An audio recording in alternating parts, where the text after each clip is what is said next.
Hello, my friends, and welcome back. Yeah. Today, we're going to be checking in again with our good friend William Hornby. It's been a while since I covered this person on the channel, so I got a couple clips together. He's the guy that always just says that everything is okay all the time, and then he has this giant wide stare like this. Never blinks. Never blinks at all. To properly prepare myself for these clips, I must first apply comb to mustache. Here's an actual conversation I had with my new primary care doctor the other day. All right, Mr. Hornby, if you would just step onto the scale, we'll grab a weight on you. Oh, sorry, I don't do that. Then the doctor should be like, oh, you don't do that. Get out. Get out right now. Who do you think you are and what do you think this is? This is my office, sir. Did it say Mr. Hornby on the door out there? No, it said Mr. whatever my name is. Smith, maybe. What do you mean you don't do that? What do you mean you don't do that? Oh, I don't get weighed at the doctor. You don't? Okay, it's not really up to you to decide that. I'm a doctor, and I said you're gonna get on the freaking scale, okay? Otherwise, we're going to engage each other in fisticuffs, my good sir. Wouldn't you seriously just throw this person out immediately? If I got any guff from this dude, I'd be like, dude, get out. Huh. Really? So tell me, what are you going to do when you go to the ER and they need to weigh you in order to give you medication? Look how smug he is. I'm sorry, is this the ER? Foolish doctor, I don't get weighed, okay?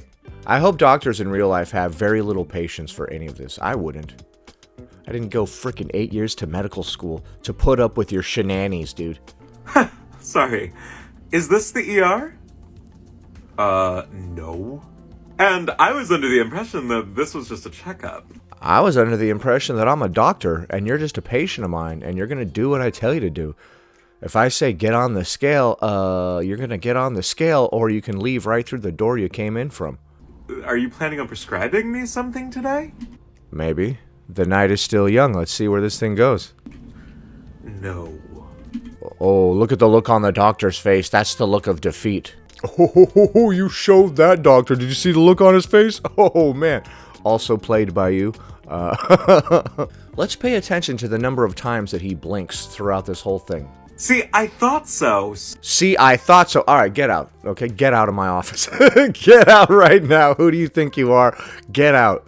So, you don't need my weight. Fine, let's move on. Oh, man, that doctor looks defeated, huh? It's funny, even when you're playing the character of the doctor is still annoyed with you. That's how realistic this is. And just in case you need to see it again for inspiration to do the same. And it just ended right there. And just in case you need it again for inspiration to do the same, and then it cuts off. So, I don't know where that skit was going. I think all of his skits do that, don't they? Don't they all just randomly cut off like mid-sentence? He records like a 10-minute skit, but TikTok only lets you upload 1 minute at a time, so the other 9 minutes of that skit is just lost. Lost to the ages. Next. You see this face? This is a mentally stable face, if I've ever seen one. Nothing completely unnerving and disturbing about this. No, not at all, dude. I'm not clutching my pearls right now or anything. You guys ever heard that phrase? Clutches my pearls. Sometimes you just lose your hair when you're on a weight loss journey. What? Yeah, you know, sometimes you go a little bald on a weight loss journey and your bones start getting a little bit brittle, you know? It's all part of the journey, baby. What are you gonna do? Sorry, what? Yeah, sometimes when you're on a weight loss journey, you just lose your hair, and that's just, like, part of it. Whoever said any of this, bro? What are you talking about?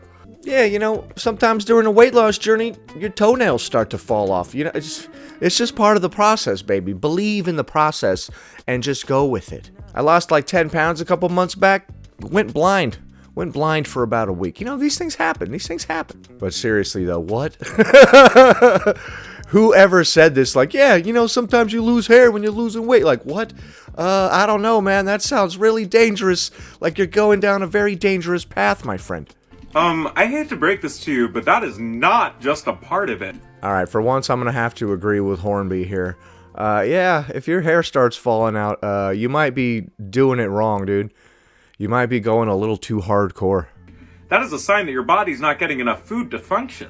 Ah, stop. Your hair never fell out before, bro. Come on. Are you gonna blink sometime, sir? Oh, you want to have an old-fashioned staring contest? All right, let's go.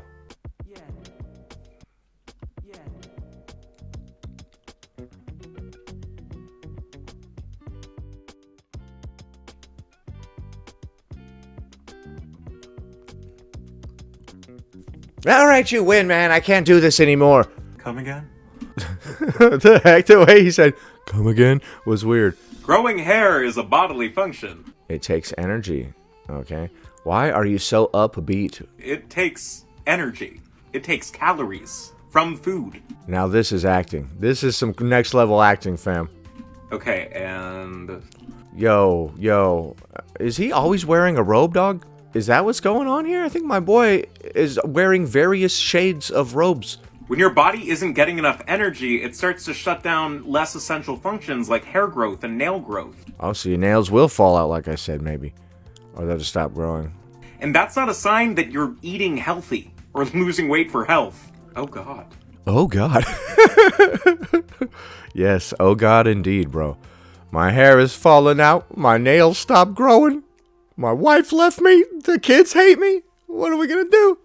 The only thing left to do is sit around the house and shoot TikToks wearing various colored robes.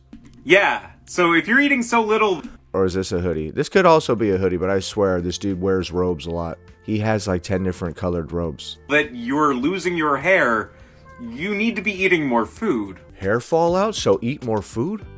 Huh, this is just crazy enough to work. What is this radical new ideology called eating? Eating? Huh. Weight loss diet be damned. Wow, I really thought that... See, that one cut off right in the middle again. Wow, I really thought that... And then it cuts right off, dude. You thought what?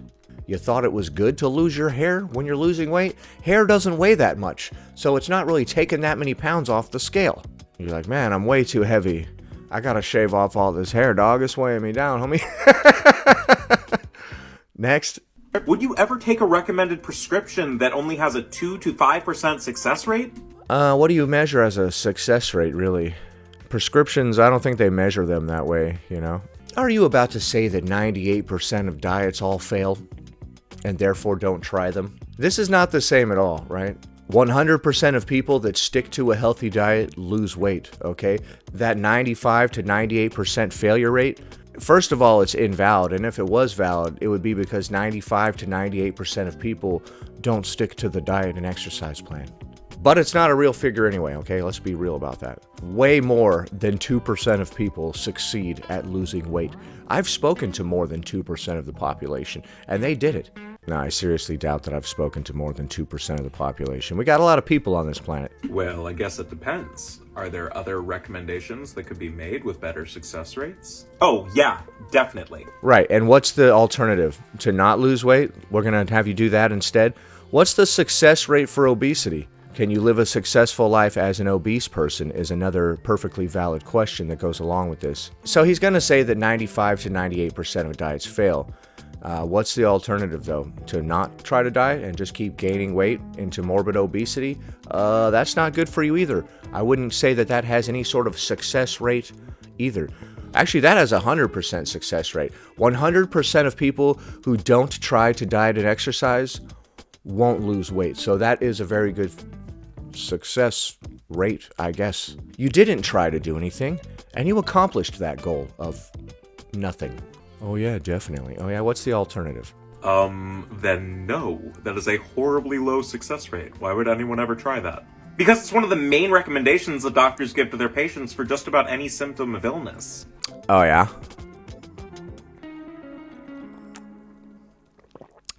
Tell me more. Tell me more, Mr. Hornby. Have either one of us blinked yet? I don't think I've blinked yet either, dude. My eyes don't need liquid lubricant like other eyes. Blinking is for the weak. The weak. You're weak.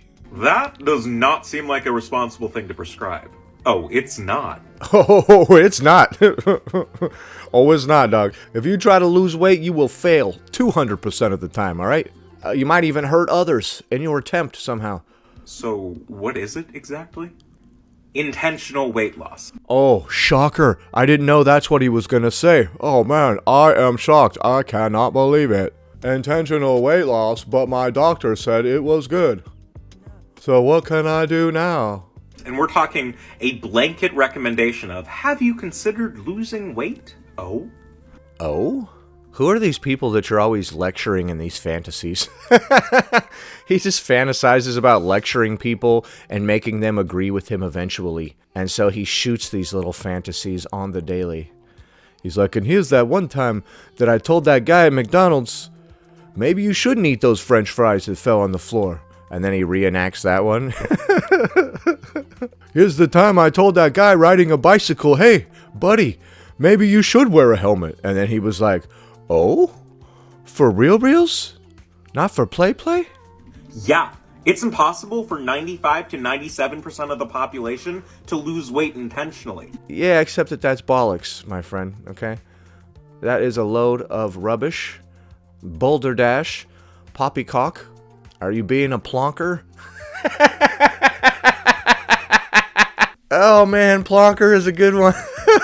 It's such a good word, dude. Oh my goodness. The British have so much good slang, homie. That has been proven study after study. Study after study for over half a century. You mean that one seriously flawed study that's being debunked several times since it's been released? Yeah, that's the only one. So I don't know what study after study means. For over half a century. So given that information... For over half a century? What? Okay, it did it again. He said, so, given that information... And then it just cut off. Mr. Hornby, what are you doing? You can't just film a scene and then have it cut off in the middle of your sentence. Next. I think I'm gonna try intermittent fasting. Hell yeah, we're gonna do some intermittent fasting, baby. 5 up top. Oh wait, is this gonna go into another skit where you talk mess about intermittent fasting now? You fooled me. Is this another robe? These aren't hoodies, right? These are robes. It looks very luxurious. And this is like another colored robe from the other two that we saw in the other video. This dude has like 10 different colored robes, bro. I'm honestly kind of jealous. I don't have a robe collection quite that extensive. I'd highly recommend... See, look at this! Now he's wearing this other robe. Dude! And these are different from the robes in the other video. What? Not doing that? You would highly recommend not intermittent fasting? Especially if you've ever struggled with eating. Okay, so when he says struggled with eating, I think he means if you have an ED. But you said to not do intermittent fasting, period. But especially if you have an ED. If you don't have an ED, why shouldn't you try intermittent fasting? Why? Must we be putting food into our gullet every second of every day? Okay, but it has benefits. It has benefits. He got all posh right there for a second. Yes, intermittent fasting is full of benefits. I read it online, I did. I read it online. Now he's going to try to be like, you read it online? What are you, a moron? Everybody knows you can't trust anything from that dumb internet. You read it on the internet? What are you, a moron? Don't you love when people try to use that excuse? Like, yeah, I did get it from the internet. You know, the largest collection of human knowledge that's ever existed that we all have free access to? Yeah, I got it from there. I did. Like, that doesn't make it illegitimate, homie. Where did you get your information from? The TV? Oh, yeah, that's way better. Okay, but have you considered that the entire model of it is essentially scheduling periods of restriction and binging? Alright, yeah, if you do it that way, I'm going to have to agree with him here. Don't do a feeding window. You're like, I don't eat from this time to this time, and then I have a feeding window from this time to this time. You shouldn't have a feeding window. You should just eat normal amounts of meals. You don't come home after a freaking 18-hour fast and then you just start grazing like a field animal continually for the next few hours, dude, because you could fit a lot of calories in during that feeding window. If you're intermittent fasting and weight loss is part of your goal, I would say you still stick to meals. You have like 2 meals or whatever, like I do. I have the lunch, I have the dinner, and I'm good. If I had a feeding window, dude, I would just be grazing. Well, that's kind of exactly what it is. No, that's not what it is. That's not the idea anyway. I'm sure a lot of people do it that way, but that's not the idea behind it. And then when you can't make it through all of that restriction without binging, then you're going to feel like a failure because you're simply giving into your body's primal needs. Your body does have primal needs to eat Twinkies, it's true. It's hardwired into your DNA to go after those soft, spongy, cream-filled cakes. Damn you, hostess! You got us again. You and your devil cakes. They're too delicious, man. They're too good. Okay, but if I can do it successfully, there are health benefits. You might restrict and then do the other thing. Health benefits be damned. No health benefit outweighs the cost of potentially relapsing into your eating disorder. Okay, well, I don't have an eating disorder, so I'm not sure why you keep bringing it up and assuming that I do and speaking to me as if I do. It's very bizarre. To this guy, the world is like a minefield that you walk through trying to avoid mines that will trigger you back into your eating. My hair fell out. The doctor's office. Intermittent fasting. Hey, bro, calm down, man. Calm down. You're getting a little neurotic here, I think. He's like, you better eat 24/7. Otherwise, you might fall down the rabbit hole of disordered eating. It's not like constantly eating is some kind of eating disorder in itself, right? Prioritize recovery. No, you prioritize recovery. Tell me what to do. What do you guys think? Do you think it's a bad idea for people that are struggling with an ED to try intermittent fasting?